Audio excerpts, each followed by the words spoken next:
Welcome back to another segment of Behind the Scenes of the Waltons. Today, once more, I'm going to be joined by production assistant John Dayton, and we'll continue our conversation about the Waltons and beyond. Please welcome back, John.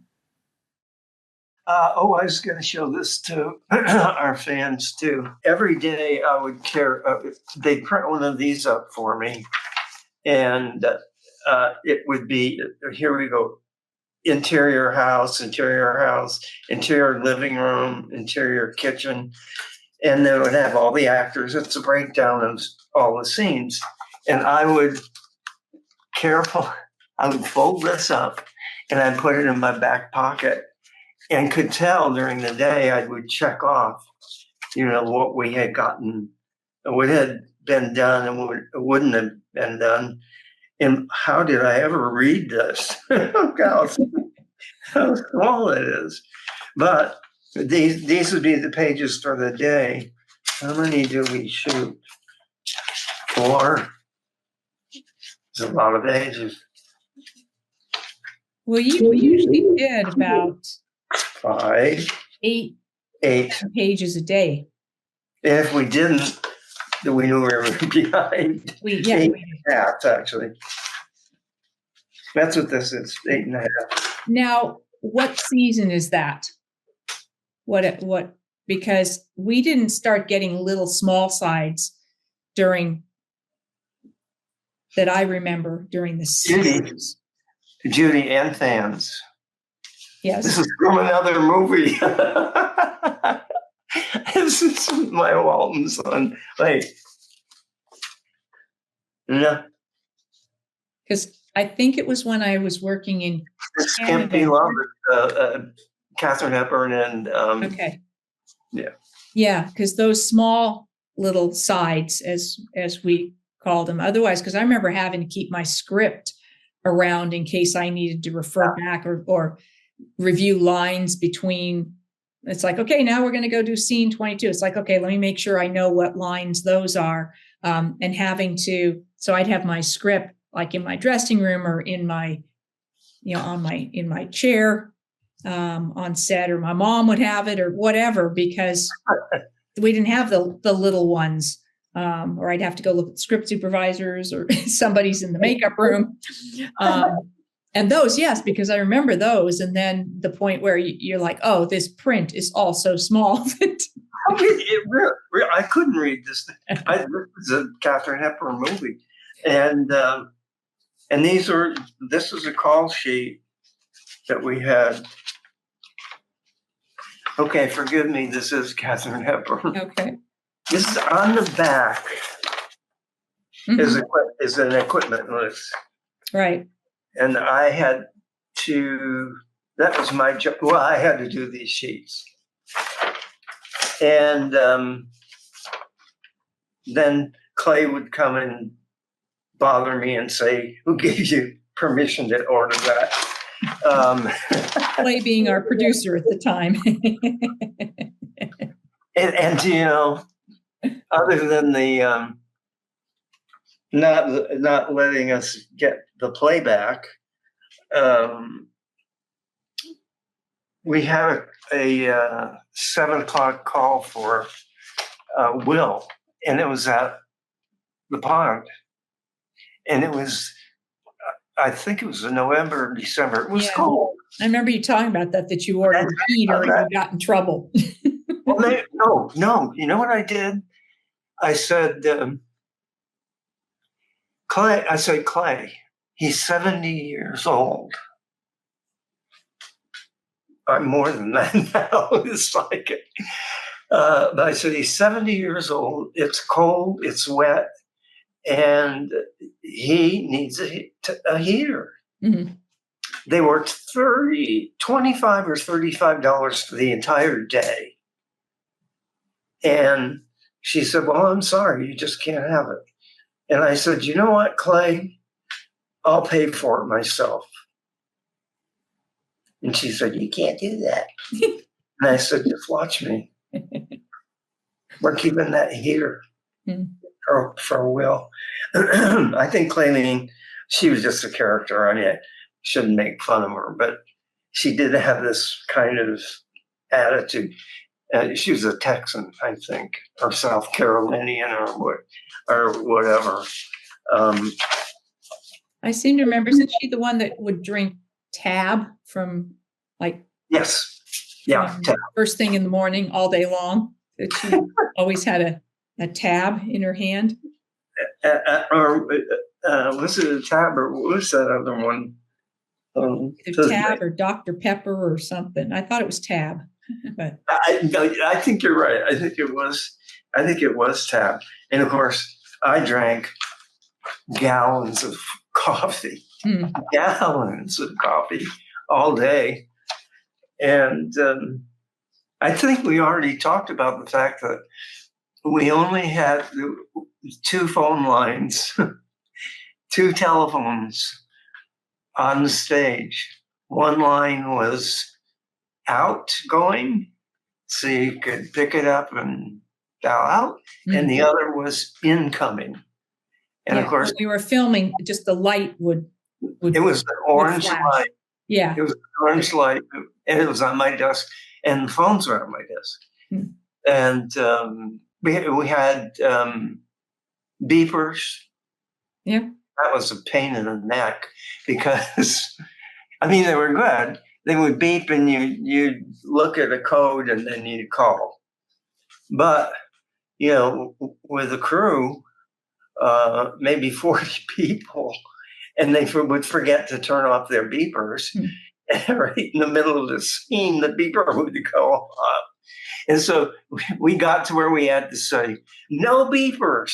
No beepers. I remember putting a sign on the door one day, just no beepers. I don't know how you did before, because I know I never had an answering service. So I did. In terms of calling actors and giving them their call times at night, that you couldn't just call and leave a message. People didn't have answering machines. People didn't have beeper. It was ages before I had like a pager or something. I don't know that I had one during the Waltons. Well, that was only one bad thing happened with those was I gave Ralph a Friday night. I could not get a hold of him, and the answering service said, I called and left a message, called everybody else, got it all done. And then I called back the service and I said, did he ever pick up that message? And they said, oh, yeah, a few minutes ago. Now comes Monday morning and he didn't show. Ralph was never late, ever. I called his house. I called him and said, where are you? And he said, what do you mean, where am I? And I said, well, you had a 7:00 call this morning. And he said, you didn't leave a message for me. So I said, well, you need to get here fast.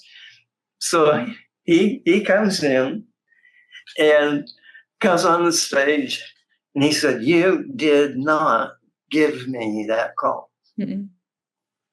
So I said, Ralph, here's what we're going to do. We're on the outgoing line. We're going to call your answering service and you can talk to them and they will tell you that I called, I gave you, left a message with a call and you picked it up.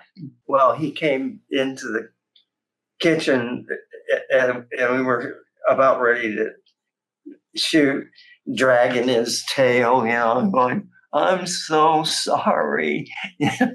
Because he had originally said on the set, John Dayton did not give me my call. Huh.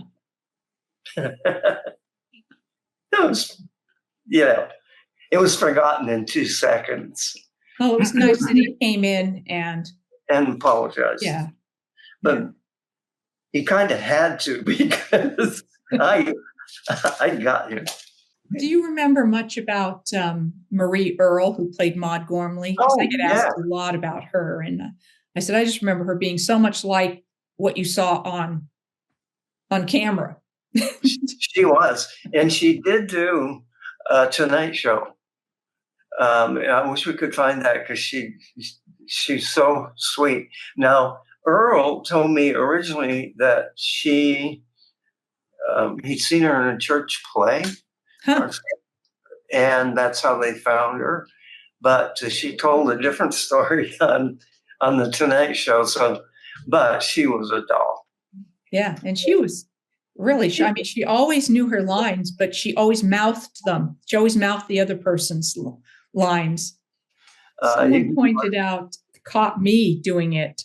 It's the only time I've ever heard of it happening, but they said, yeah, there was some scene, I think it was me and Merie or something, in the girl's bedroom. And sure enough, I looked back at the clip and there's just a little bit of you see my lips kind of moving. I'm like, oh my God, I can't believe I did that. Even you, Judy. Yeah, even the best of us, it happens to. Yeah. Oh my God. Did Kate have a favorite of the movies and the projects that she did? Did she have a favorite? Yeah. Guess Who's Coming to Dinner, which was Spencer's last movie. And I always wanted to write a script about their relationship during the shooting. Judy, but did I tell our fans that I got to look at his diary? Yes, please. You were going to share that.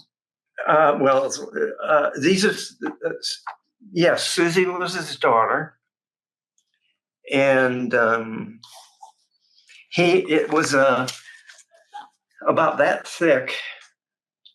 Wow. And it was one that has all these rings, and you just Tuesday, Wednesday, and he would just write on it. This is going to be a good movie, I think, or whatever. Donald Ogden Stewart, I'll be okay. David Ogden Stiers? Huh? David Ogden Stiers, is it? No, Donald Ogden Stewart, who wrote, he's a writer. Okay. He wrote scripts. I can't think of another title. The Philadelphia Story for Kate. You've not seen that? No, I have seen that. Oh, okay. Yes. Best thing about that movie is Jimmy Stewart getting drunk. And okay, so there's this terrible movie, but they were making in 1942. It was called Keeper of the Flame, and I watched it maybe half a dozen times. But it's all about fascism, and in the movie, she played Christine, and her husband was secretly a fascist, and she ends up killing him at the end.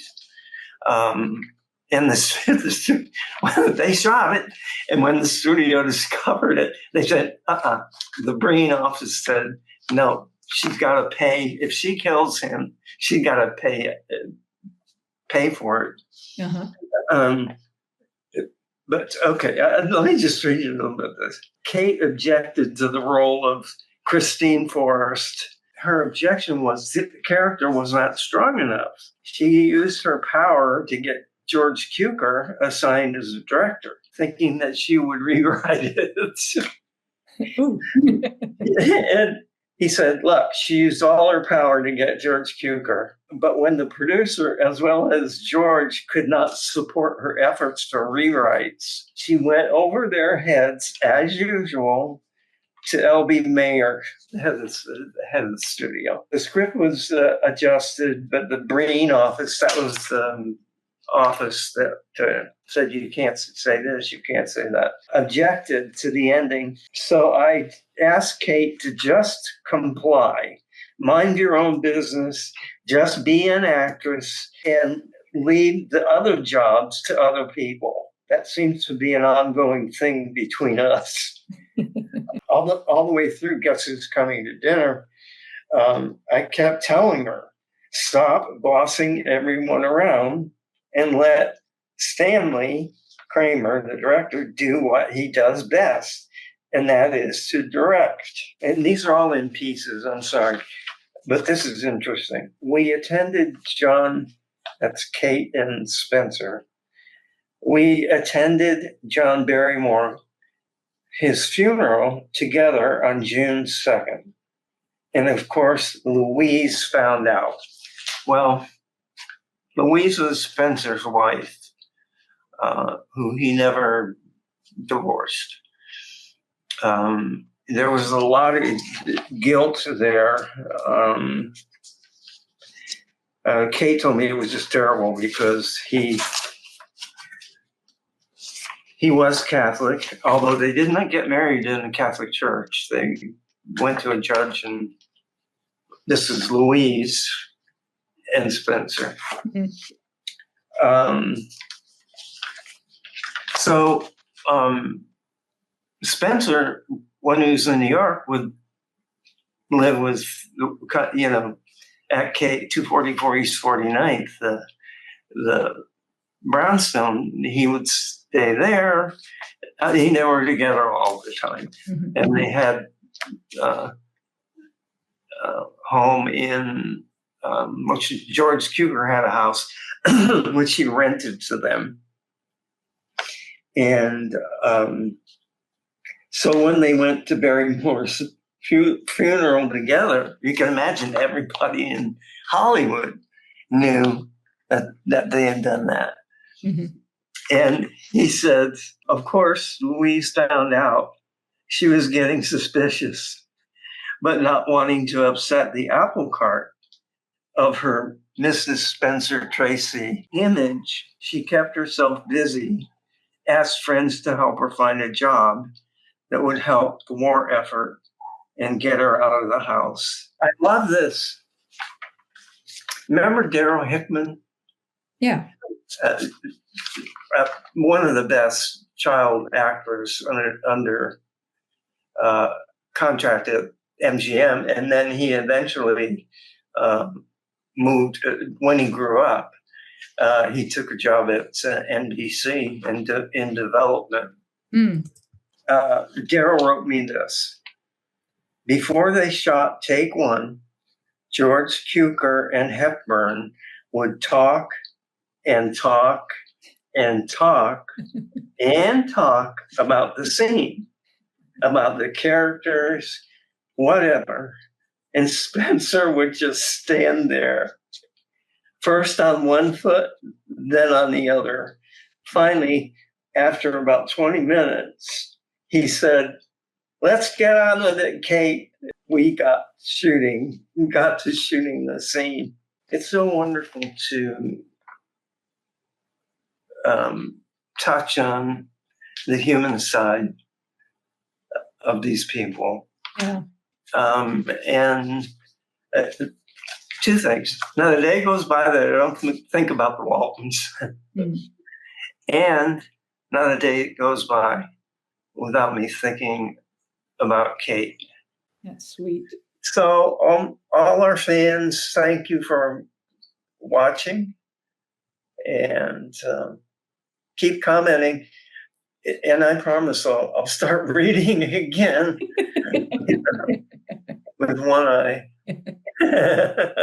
It's been wonderful, as always. And I didn't realize it had been so long. So too long. And even if we're not on Zoom, we need to check in again more frequently. Thank you, John, for being here with me and sharing all these fun stories from our years together and your years in Hollywood. I will be back with more behind the scenes of the Waltons, more Ask Judy, and who knows what else. Thanks for watching.